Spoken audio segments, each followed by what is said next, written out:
Part 1. You will hear a conversation between a woman and a policeman. First, you have some time to look at questions 1 to 5.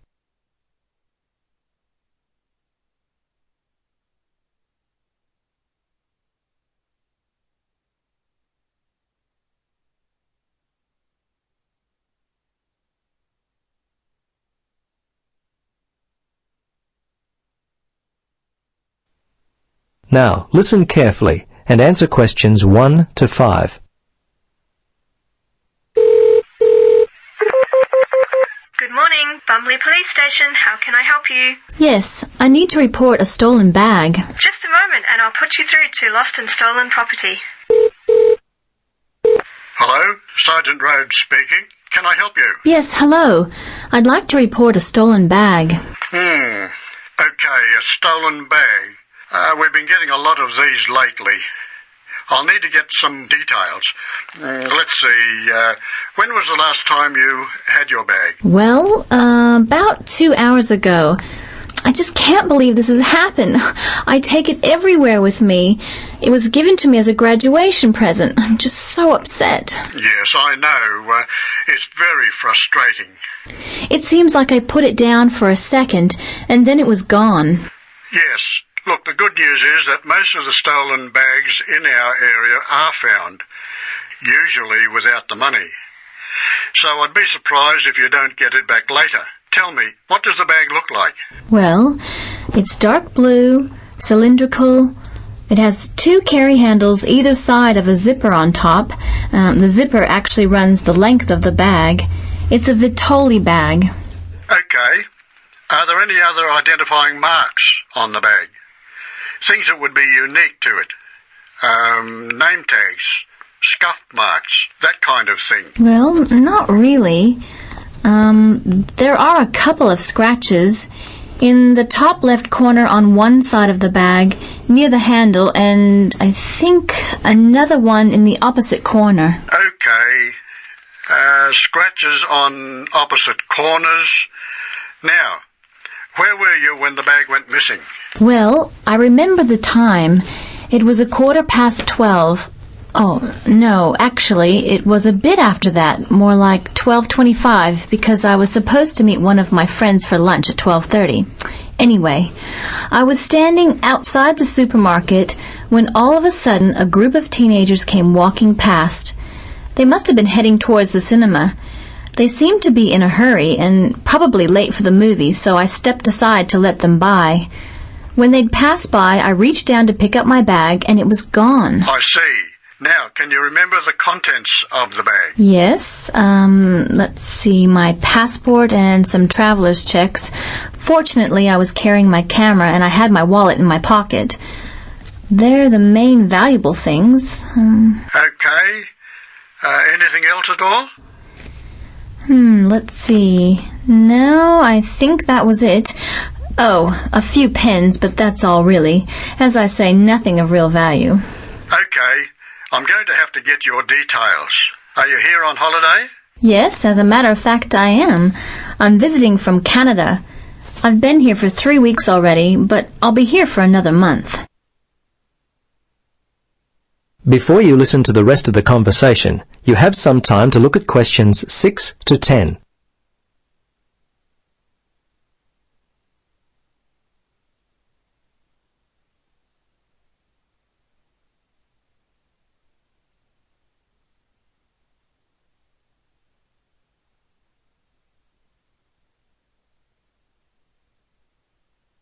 Now listen and answer questions 6 to 10. Now, have you contacted your credit card company? Yes, I did that immediately. They were very helpful. I still can't believe this could happen to me, and while I'm supposed to be enjoying myself on holiday. Yes, it's a real disappointment, whether you're on holiday or not. Thieves strike when you least expect it. Anyway, I need to take down your particulars. What's your name then? Yes, my name is Helen Reddy. That's R-E-A-D-Y. My address is, well, the place where I'm staying here is The Palms, Unit 14, 75 Paradise Avenue. Okay, I may need your home address in Canada, but I'll get that more towards the time you're going to leave. What about the telephone? What number will I be able to reach you on? Yes, it's 455-91332. Okay, 455-91332. And how much do you think the bag and contents are worth? Well, it's not really a big cost. Probably only $100. It's the inconvenience of it all. I understand. Look, we have a lot of lost or stolen property recovered daily. Come by the station tomorrow and have a look. As I said, there's a high chance that we'll get the bag back. Your passport at the very least. Okay, thanks for your help. See you tomorrow then. Bye. Yes, bye. That is the end of part 1. You now have half a minute to check your answers.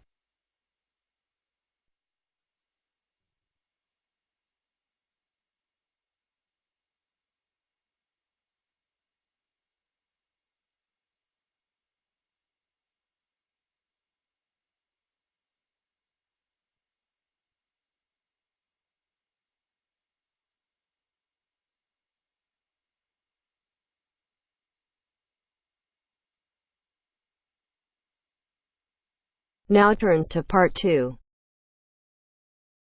Part 2. First, you have some time to look at questions 11 to 15.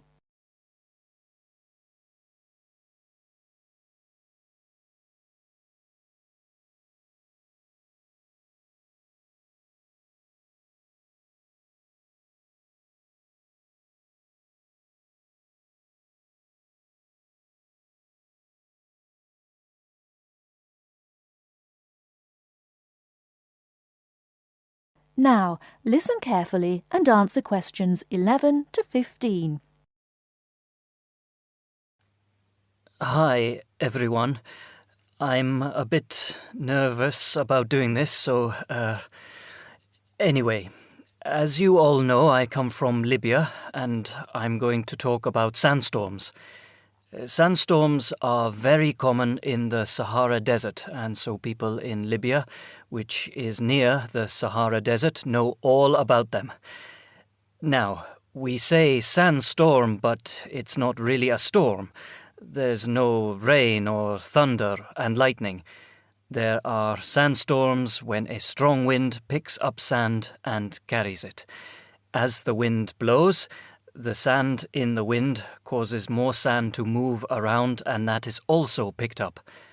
A very strong wind can pick up a huge amount of sand. Look at my first image on the board here. As you can see, a severe sandstorm looks like a huge wall or wave of sand.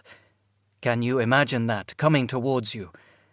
Now, I will tell you what you should do if you know a sandstorm is coming, or even if you get caught in a sandstorm. Extract 2. So, have you decided where you're going on holiday yet? You were talking about Spain. No, we've changed our minds. We're going to Egypt for 2 weeks. Wow, really? When are you going? The second week in August. Egypt in August? You're brave. It'll be absolutely boiling then, won't it? Yeah, that's what I want. We'll go and see the sights early in the morning when it's still quite cool, and then lie around by the swimming pool in the midday heat. I went to Morocco in the summer a few years ago. I couldn't sleep until about 2 in the morning. I always said that if I went anywhere like that again, I'd go in the spring or autumn. Well, I can't wait. You just see my tan when I get back. Before you hear the rest of the talk, you have some time to look at questions 16 to 20.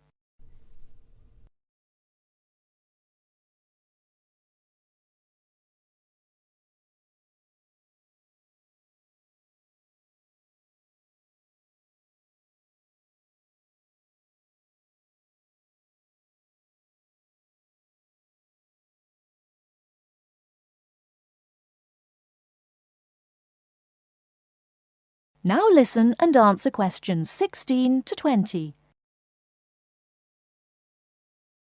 Good evening, Professor Drake, and welcome to the programme. Good evening. Now, as we have heard, it appears that there are a greater number of hurricanes now, particularly in the Atlantic, and that hurricanes are becoming more violent and causing more damage. First of all, could you explain what causes a hurricane? Yes, certainly. Hurricanes, or tropical cyclones as they are also known, are really huge storms, or a number of storms that occur together within a small area. They are caused by low pressure and moist air rising from the Earth's surface, usually the surface of the sea. As the moist air rises, it becomes warmer, and this is what forms the hurricane. If the hurricane is strong enough, it will develop an eye. The eye, which is circular, is at the centre of the hurricane and can be huge, 300 kilometres in diameter perhaps. The eye is usually calm. It is the area around the eye wall, where the storms occur. The eye wall surrounds the eye like the wall of a huge vertical passage, and is made up of the strong winds that cause the damage when the hurricane passes over land. Spreading out from the eye wall is the vast area of clouds and rain that we call the rain bands. These rain bands can spread for hundreds of kilometres. Thank you for that, Professor. Now, why is it that the world is experiencing a greater... Extract 4. Floods occur when the water level rises in an area where there was previously little or no water. Floods can be dramatic. They occur suddenly and the water level rises quickly. Or creeping, the water level rises over a longer period of time. They occur either because there is a larger amount of rainfall in an area than is usual, or because ice melts. Floods generally cause damage and negatively affect the economy of an area, but they can also be beneficial. The River Nile floods annually, and the water brings nutrients to the soil in surrounding fields. This, of course, means better crops. Most floods occur naturally, but they can be...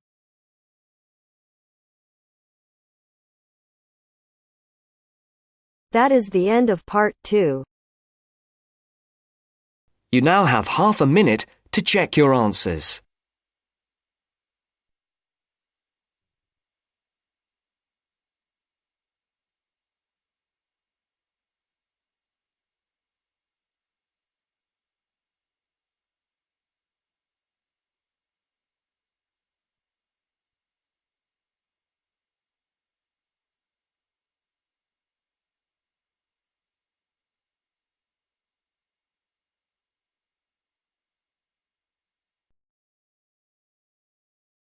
Part 3. Now turns to part 3. Mr. Bob Ross called while Mr. David Morris was not in the office. His secretary answered the phone and took a message for him.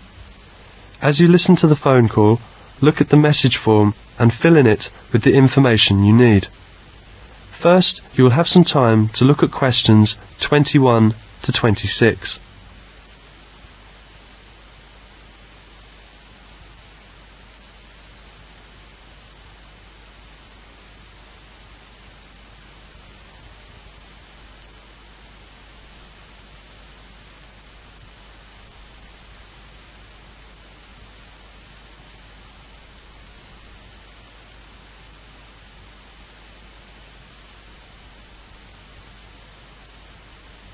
Now listen carefully and answer questions 21 to 26.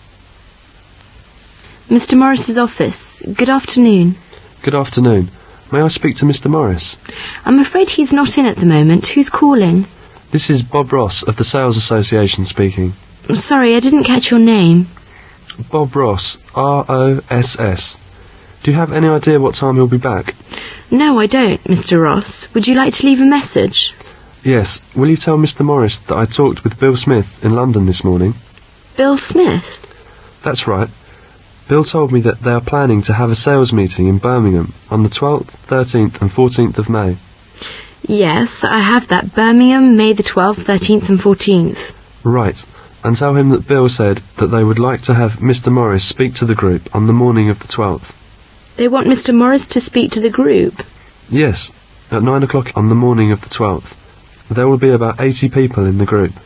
I see. Mr. Morris will be speaking to a group of about 80 people. Yes, about 80 salesmen from all over the country, and they'd like him to describe the new marketing plans. Where is the meeting to be held? At the Grant Hotel. Anything else? No, that's the message. May I have your phone number, just in case? Yes, that's 805-7492. Thank you very much. You're welcome, Mr. Ross. I'll give Mr. Morris the message as soon as he comes back. 5 minutes later, Mr. Morris comes back. I'm back. Did I have any calls? Yes, Mr. Hill called. He didn't leave a message. He said he'd call back tomorrow morning, and James Turner called twice. He's anxious to talk with you. He'd like you to call him as soon as you can. Did he leave a number? Yes, here it is. And Mr. Ross called just a few minutes ago. Did he want me to call him back? No, he left a message for you. Here it is. Mr. Morris called James Turner as soon as he came back. As you listen, complete the notes by writing no more than 3 words on each line. Now you will have some time to look at questions 27 to 30.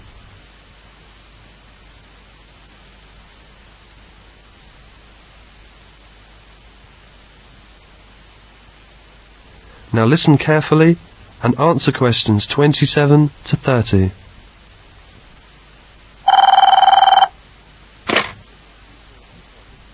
One 1562488. Could I speak to Mr. Turner, please? Speaking. Oh, it's you, James, is it? David here. Oh, hello, David. My secretary told me that you had called twice. Is there anything important?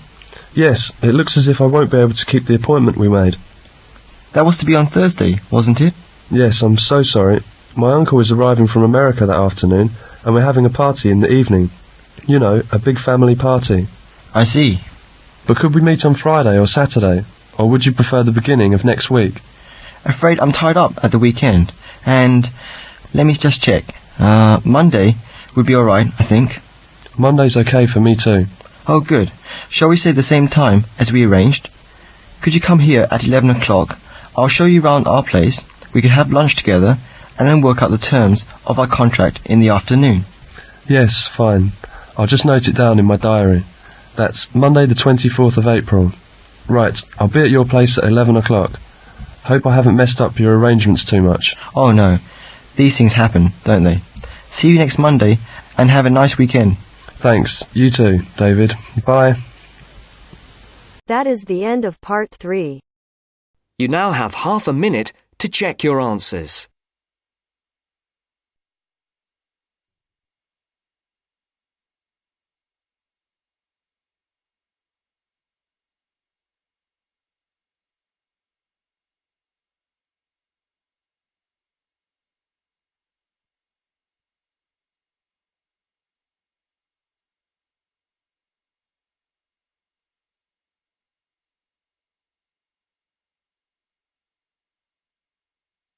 Now turns to part 4. Part 4.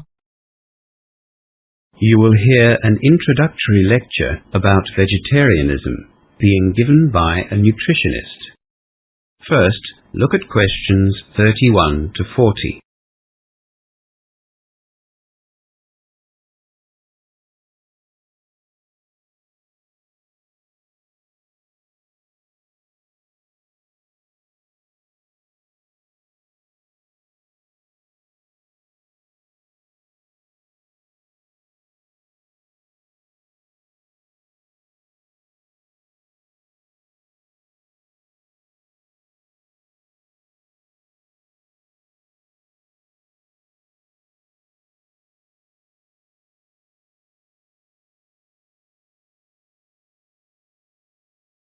Now listen to the lecture and answer questions 31 to 40.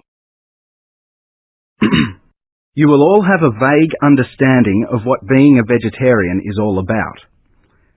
Vegetarianism has been practiced for thousands of years. The simplest definition is someone who doesn't eat meat, of course. But does abstaining from eating meat include seafood and chicken?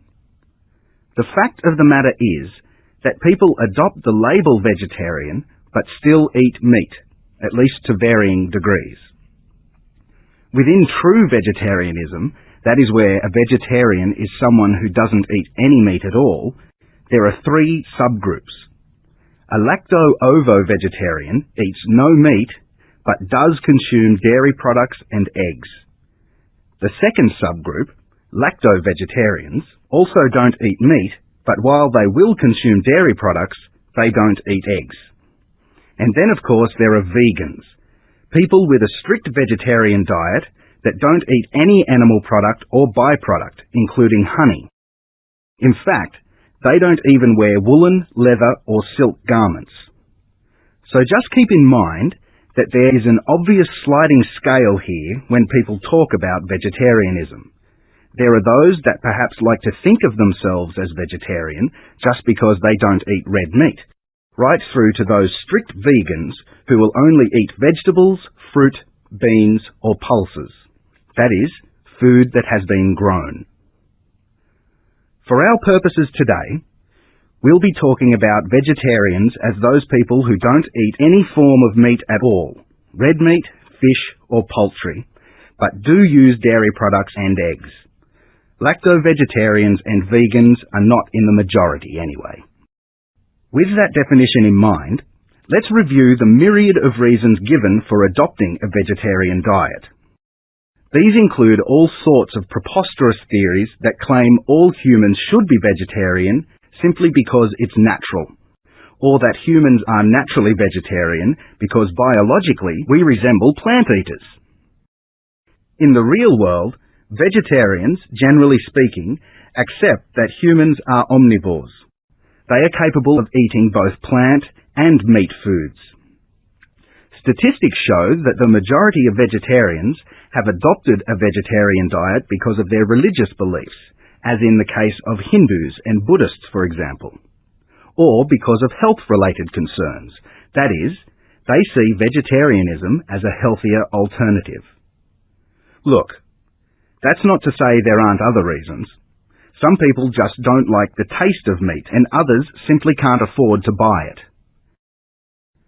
A significant number of vegetarians are animal liberationists who are against the killing of animals for human consumption. These vegetarians have taken the step of refusing to eat meat, and in doing so, show that they don't condone those killings. They see the whole industry as barbaric. In the past, at least in my social circle, such a cause was seen as noble, and many of us held vegetarians in high regard. They lived up to their beliefs. In more recent times, as we see the disastrous impact of introduced hooved animals on lands and the amount of resources used to feed stock at the expense of using arable land for crops, their noble cause has been ecologically justified as well. Land resources, and arable lands in particular, are scarce and becoming scarcer. Perhaps it is wrong to allocate these resources to raising those animals which provide us with a food source that we can live without. But is this the case? Can we live without meat in our diet? And is living a vegetarian lifestyle indeed more healthy as advocates would have us believe?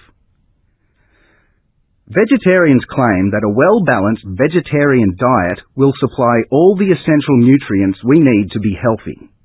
In Western societies, as late as 20 or 30 years ago, there were many myths about vegetarianism.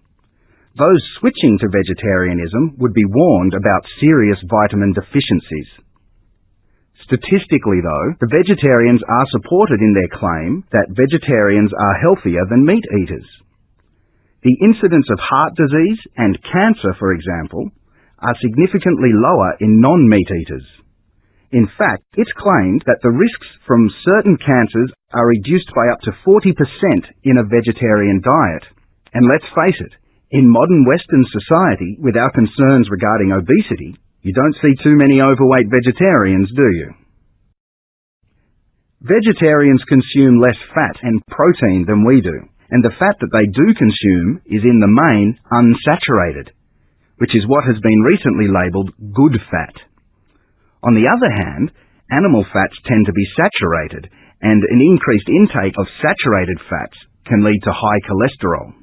Respiratory problems too seem less common in vegetarians, but this is also the case with meat eaters who include a lot of fruit and vegetables in their diet. The UK Vegetarian Society's website quotes medical research has shown that on average, a lifelong vegetarian visits hospital 22% less than a meat eater. The fact that the number of practicing vegetarians has almost doubled in the last 15 years speaks volumes about the way our concerns for healthy living have changed. The reasons given for this increase have been, according to a recent survey, 94% due to the perceived health benefits associated with a vegetarian lifestyle. Doctors and nutritionists and responsible groups like the Vegetarian Society are rightly concerned that those adopting the vegetarian diet do so in an informed way. There are health benefits to be gained by turning vegetarian, but there are also guidelines that need to be followed. Vitamin B12, for instance, and recommended amounts of iron are not easily found in a vegetarian diet, and yet they are vital for healthy living. So, where can such vitamin and mineral replacements be found in the vegetarian diet? Well, for the average vegetarian, good sources of iron are spinach, prune juice, or dried fruit. Vegetarians are advised to eat these foods with fruit juices, which will increase the amount of iron absorbed. B12, on the other hand, is not as readily available, because it is only found, to all intents and purposes, in meat, fish, and dairy products. This vitamin is one which vegetarians find difficult to replace. However, as I said, low amounts of B12 can be found in dairy products as well as soy products or seaweed. For the stricter lacto-vegetarian and vegan, B12 can be obtained from foods that have been fortified with the vitamin. Vegetable margarines, some soy products, and breakfast cereals are the most common sources. The key to a healthy vegetarian diet is the same as any other diet. Eat a wide variety of foods including grains, fruit and vegetables, beans, pulses and nuts. Vitamins and minerals must be included in the vegetarian diet, just as they have to be included in a non-vegetarian diet. You can argue all you like about vegetarians being healthier, but I'd suggest that you consider a well-balanced diet first and foremost. Whether or not you include meat is up to you. A good vegetarian diet closely matches the dietary recommendations for a healthy meat-eating diet. There's an excellent website which I suggest you look at if you want further information on vegetarianism. It's www.vegsoc.org. www.vegsoc.org.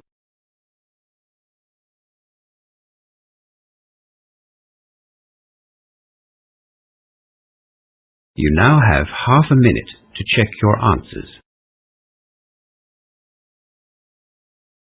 That is the end of part 4. You now have half a minute to check your answers.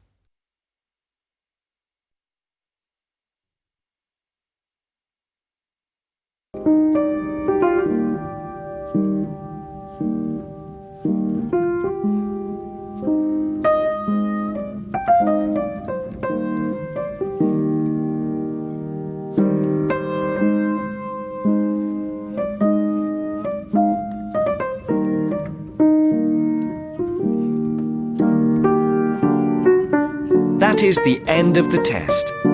You now have 10 minutes to transfer your answers to your Ielts listening answer sheet.